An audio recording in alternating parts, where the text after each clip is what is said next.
Sa video na ito, tatalakayin po natin kung bakit nga ba napakamabenta talaga itong mga alagang manok natin.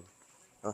So, kahit anong buwan, mabenta talaga siya. Nung hindi ako nag-vlog, siguro mga mahigit isang buwan din, marami pa ring buyers yung pumupunta dito, nagpapabook ng mga sisiyo ng ating mga alagang manok. Kasi nga mabenta talaga. Yung mga Pinoy mahilig talaga sa pag-aalaga ng manok. No? Noon pa man, mahilig na talaga mag-alaga ng manok yung mga Pinoy. Yan. So bakit nga ba mahilig mag-alaga? Dahil nga dalawa yung napuproduce ng ating mga alagang manok, no? May karne at meron ding itlog. Which is maganda siya para sa ating mga Pinoy, no? Dahil nga tayo mga Pinoy din ay mahilig kumain ng manok. Yan, pangsabaw,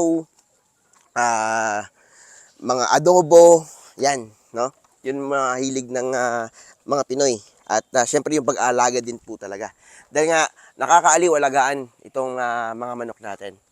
So, itong mga manok natin, no, ay mabilis pong lumaki.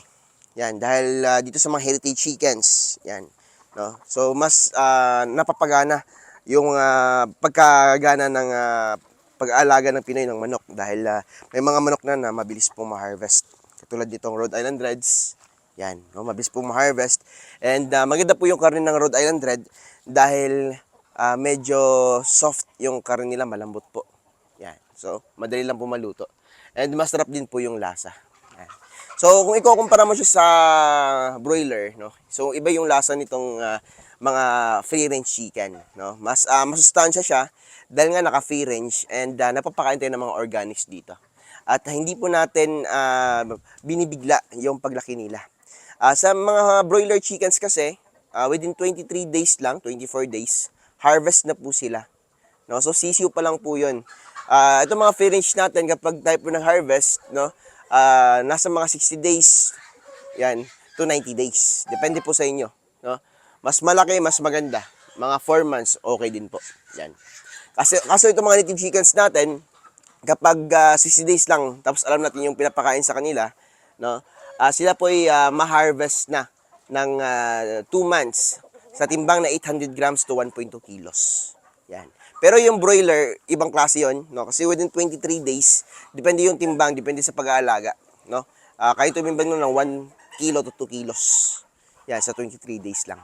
Yan. Kasi nga, ibang technology yung ginagamit nila.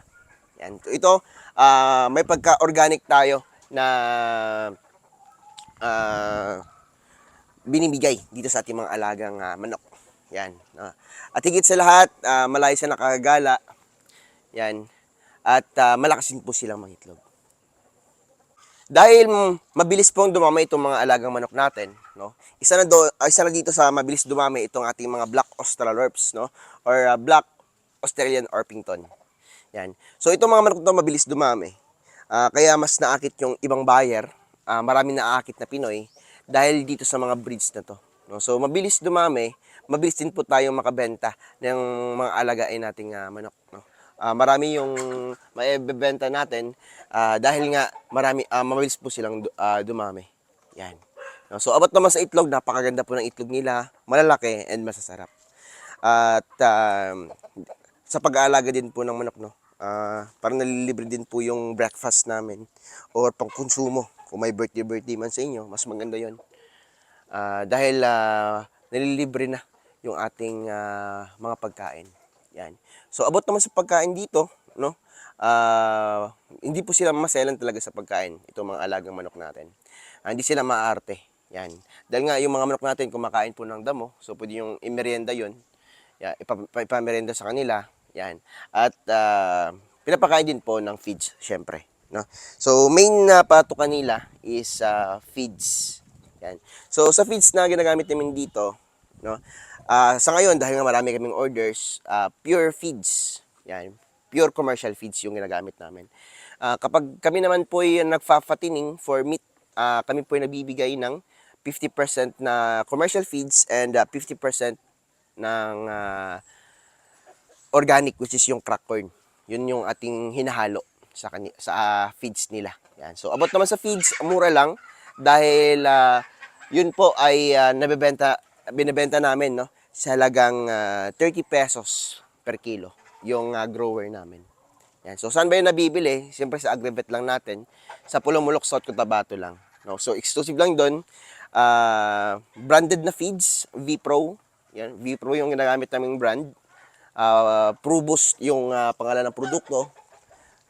Tapos, minimixa namin ng crack corn. Siyempre, tinatawag namin yan ng PNC Start X, PNC Grow X, yan, PNC Breed X. No? So, yun po yung minimix namin, and bago namin yan binenta, no, tinesting muna namin dito sa aming mga alagang manok. And maganda yung resulta, kaya binibenta namin. Yan. Mura siya dahil nakadepende din po sa crack corn yung presyo. Yan. So, dito sa mga pang-meat talaga and egg production, maganda yung bintahan. No? Palaging sold out tayo dito. Yan. Hindi na ako napapalaki.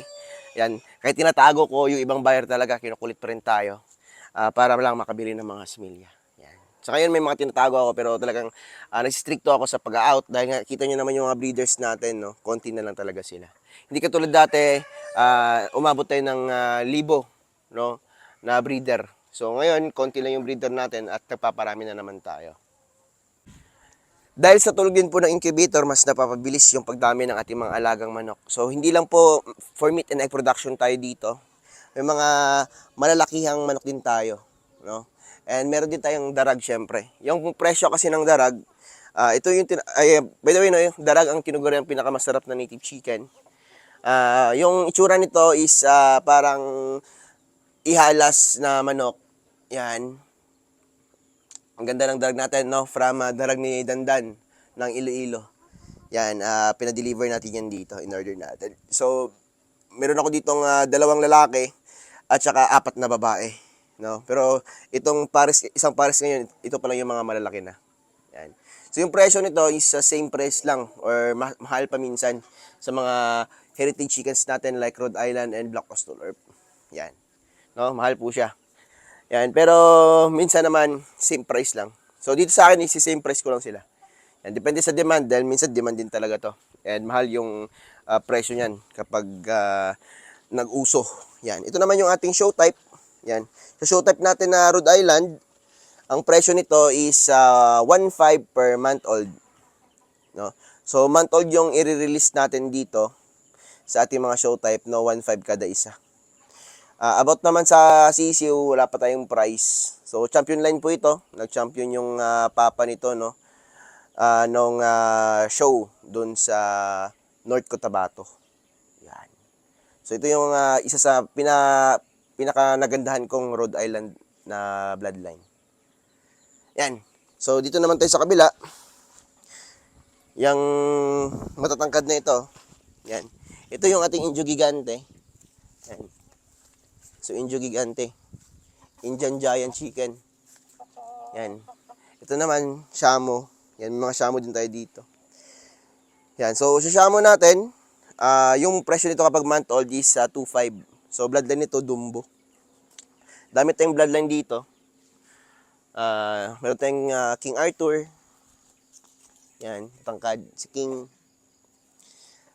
Presyo 2.5 po per month, no. Kapag pares naman 5,000 or 4.5 kapag pares kapag month old. Pwede tayo mag-discount.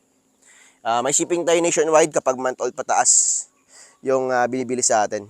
Yan. Pero yung mababayad nun, yung buyer sa shipping fee. Ito naman yung Indio Gigante sa halagang 7,500 pesos kapag month old. No? So, pang show to sila. Ito, Indio Gigante din po itong mga babae. Yan, tatangkad, oh. Yan. So, marami pa tayo doon. No? So, ipapakita ko na naman to sa inyo para may mapakita na naman tayo. Yan, ito naman, yung mga sisiw natin. Nag-harvest pala ako kanina sa isang batch. Ito, bagong batch na naman to. Yan. Mga sisiw natin, kakapisa lang. Yan, at may mga owner na po to. So, ilang bookings natin dito. Ito, ilang eggs to. Mga 200 mahigit. Dito naman sa kabila, nasa 300 plus. Yan, no? And, may mga owner na po to. Yan, sad to say. Pero pwede pa kayong mag-book dito, pero matatagalan. Dahil fully booked tayo hanggang November 15.